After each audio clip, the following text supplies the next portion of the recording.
インドネシア高速鉄道の赤字は、開業前から分かっていました。現役電車運転士の T 学長です。生徒の言うんです。日本ではなく中国を選んだ結果が今明らかになっています。その理由も含めて、インドネシア高速鉄道の悲惨な現状について、これから詳しくお話しいたします。東南アジア初の高速鉄道の舞台裏には、日本と中国の激しい受注競争があったのです。それでは一緒に見ていきましょう。2015年、インドネシア政府は突如として、日本から中国へと高速鉄道の計画を切り替えました。なぜ日本から中国に変わったんでしょうか？それではまずはインドネシア高速鉄道の基本情報からお話ししましょう。この高速鉄道は、ジャカルタからバンドンまでを結ぶ約142キロの路線です。最高時速は実に、350キロという東南アジア初の高速鉄道です。それは画期的なプロジェクトですね。そして、実はこの計画は2008年から日本が準備してきたものでした。7年以上も前から、インドネシア政府と協力して調査や設計を行ってきたのです。それだけ時間をかけていたのになぜ突然計画が変わったんですか？ではここでユンちゃんにクイズです。中国はどんな提案をして、インドネシア政府の心を動かしたと思いますか？次の3つから選んでください。1、より安く早く作れる、財政負担なしという条件。2、日本より技術が優れている、乗客が2倍増えるという条件。3、観光客が増える、バンドンの発展が加速するという条件。1番ですかね。正解です。2015年に突然中国が、より安く早く作れる、インドネシア政府に財政負担をかけない、という驚くべき提案をしてきたのです。でも実際日本と比べてどのくらい安くて早かったんですか？日本案では総事業費約4800億円、開業は2019年の予定でした。一方中国は約4000億円で、2018年までに完成と提案したのです。1年早くて800億円も安いんですね。それは確かに魅力的ですね。さらに中国は、インドネシア政府に一切の財政負担を求めないと約束しました。すごいですけど本当にそんなことができるんでしょうか？安すぎる気がします。いい指摘です。実は当時の日本の菅官房長官も、常識的には考えられないと批判していました。官房長官がそこまで言うなんて本当に懸念があったんですね。しかし、インドネシア政府は中国の魅力的な提案に心を動かされ、日本から中国へと方針を転換しました。この選択が吉と出るか凶と出るかですね。ここで重要なキーワードが、安いものには理由があるという言葉です。後々重要になってきますので覚えておいてください。中国の提案は魅力的でしたが、実際はどうだったんですか？まず開業時期について見てみましょう。中国案では2018年の開業を予定していましたが、実際に開業したのは2023年10月でした。約束より5年も遅れたんですね。そうです。当初の予定より大幅に遅れてしまいました。これは土地収用の問題とコロナの影響が主な理由です。でも費用は当初より安く済んだんですよね？残念ながら費用も大幅に増加してしまいました。当初中国は約4000億円で建設すると言っていましたが、最終的な建設費用は約1兆800億円にまで膨れ上がってしまったのです。当初の予定の 2.7 倍ですよ。結局、日本案の4800億円よりも倍以上高くなってしまったんですね。その通りです。より安くという約束は守られなかったのです。しかもインドネシア政府に財政負担なしという最大の売りも実現しませんでした。財政負担なしが決め手だったのに。結局、インドネシア政府は約1800億円、全体の約 16% を負担することになりました。中国は政府による債務保証も不要と言っていましたが、実際には追加で資金を出さなければならなくなったのです。それはひどいですね。約束と全然違います。そのため、インドネシア国民からは、約束が違う、騙された、という批判の声が上がりました。これこそ安いものには理由があるですね。その通りです。結局、早く安く財政負担なしという3つの約束は全て守られなかったのです。こうした問題から、インドネシア国民の中には大きな怒りが広がっていくことになります。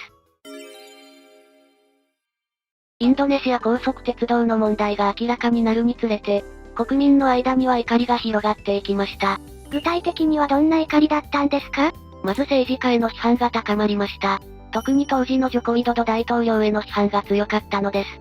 ジョコ大統領が決断したんですもんね。なぜ中国案を選んだのかと。そうです。ジョコ大統領はこの高速鉄道プロジェクトを、自らの政治的遺産としたかったのでしょう。実際東南アジア初の高速鉄道は大きな功績になるはずでした。しかし、遅延や予算超過が明らかになると批判の声が高まりました。約束と違う結果になってしまったんですもんね。そして現在のプラボボ大統領も批判を免れませんでした。彼はジョコ大統領の後継者として、このプロジェクトの成功を託されていたのです。しかし中国との契約内容や運営の不透明さに対する不満が広がったため、国民からの非難の声も高まっています。政治家の責任を問う声が強いんですね。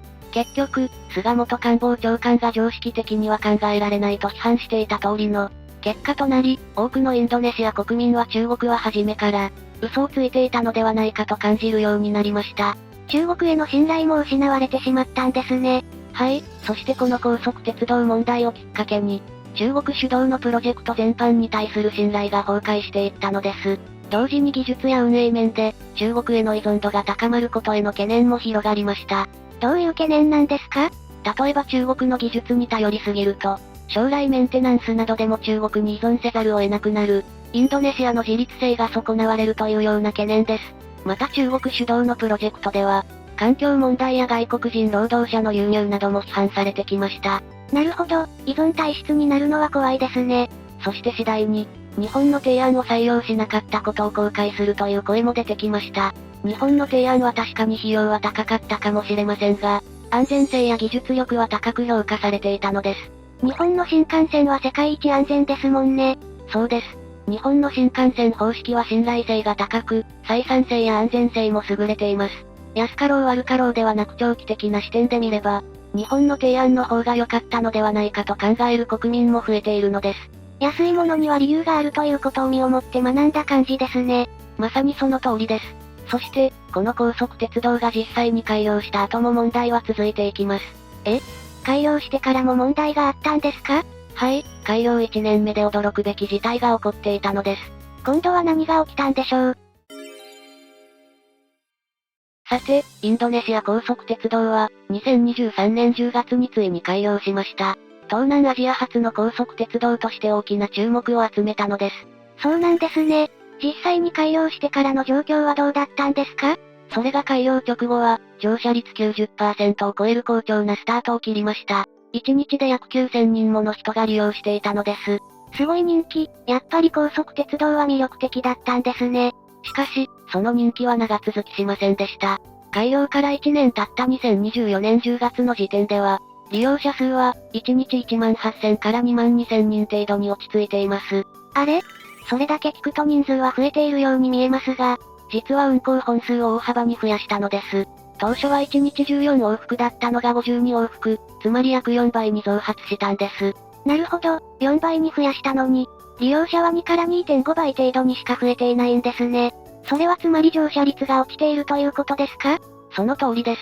ピーク時には、1日24,132人を記録したこともありましたが、そこから15から 25% も減少しているのです。そして開業1年目の累計利用者数は579万人でした。ピンとこないんですけどそれって多いんでしょうか？結論から言うと、かなり少ないです。というのも、2024年上半期だけで約330億円の損失を計上しているからです。半年で330億円の赤字？すごい金額ですね。そうなんです。当初は開業から40年以内に黒字化すると言われていましたが、この状況では100年以上かかるのではないか、という専門家の見方もあります。100年以上もかかるって想像もつきません。それにこれじゃあ元が取れないじゃないですか。なぜそんなに利用者が少ないんでしょうか？最大の理由は、運賃の高さです。片道の運賃は30万ルピア、日本円で約3200円です。3200円。日本の感覚だと新幹線より安いような気がしますが、インドネシアではどうなんですか？インドネシアの国民所得で考えると非常に高額なんです。この運賃はインドネシア国民の週平均収入、約12,800円の 25%、つまり4分の1に相当するのです。それは高すぎます。日本で考えると、東京から大阪の片道が2万円以上するようなものですね。そうなんです。一般のインドネシア国民にとっては、非常に高額な交通手段になってしまっているのです。他に代替の交通手段はないんでしょうか？実は同じジャカルタからバンドン間を結ぶシャトルバスは、運賃がわずか800円程度なんです。つまり高速鉄道の4分の1以下の価格で行けるわけです。それはバスを選ぶ人が多いですよね。高速鉄道は早いけど、その分のお金を払う価値があるかどうか。そうなりますよね。さらに、駅へのアクセスの問題もあります。バンドン市の終着駅は市中心部から20キロも離れた場所にあり、駅からさらに、シャトルバスで移動しないといけないのです。せっかく高速鉄道で早く着いても、そこからまた時間がかかるんですね。それでは便利さが半減してしまいますし、高速鉄道を使う意味も少なくなりますね。その通りです。高額運賃と市中心部からのアクセスの不便さが、利用者数が伸び悩む大きな原因となっているのです。なるほど、これでは黒字化は難しいですね。そもそもなぜこんな状況になってしまったんでしょうか？それこそが、インドネシア高速鉄道の根本的な問題なのです。次のパートでその問題点について詳しくお話ししましょう。安いものには理由があるという言葉の通り、改良の遅れや建設費の膨張だけではなく、インドネシア高速鉄道には他にも根本的な問題があるのです。これはさっきも言いましたが、最も深刻なのは駅の立地問題なんです。せっかく高速鉄道で移動しても、駅から目的地までに時間がかかってしまうのは、利用者にとっても辛いところです。本当にそうですよね。早く着いてもそこからが大変では意味がないですね。また、中国主導の運営では、長期的なメンテナンスの質に懸念があります。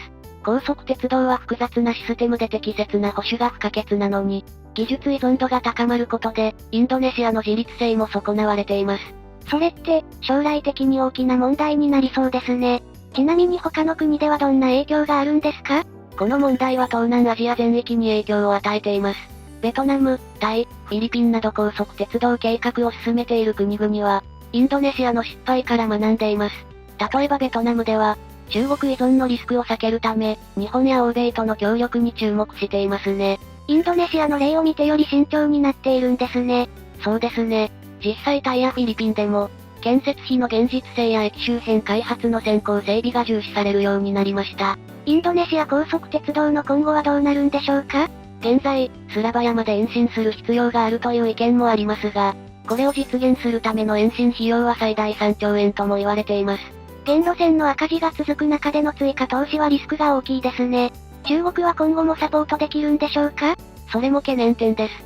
実は中国自身が国内の 4.8 万キロの高速鉄道網で、9.6兆円もの債務を抱え、メンテナンスにも苦労しているのです。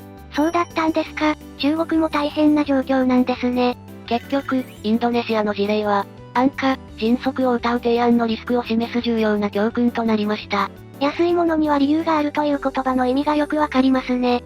結局、日本の提案を受けていればよかったということですか。ちなみにこの失敗は今後に生かされているんでしょうか？興味深いことにインドネシアの失敗を受けて、日本の提案を再評価する動きが出てきています。ベトナムの南北高速鉄道では新幹線技術の採用が検討され、フィリピンでは駅周辺開発一体型の日本式モデルが採用されました。日本の提案は高かったけど、長い目で見れば価値があったんですね。そうなんです。日本の高速鉄道は、建設費の厳格な試算、高い黒字化率、段階的な技術移転という特徴があり、これらが見直されています。初期コストは高くても、長期的には安全で持続可能な鉄道システムを構築できるのです。ここまでご覧いただいた皆さんは立派な本学の生徒です。今回の話を聞いてどう思いましたか？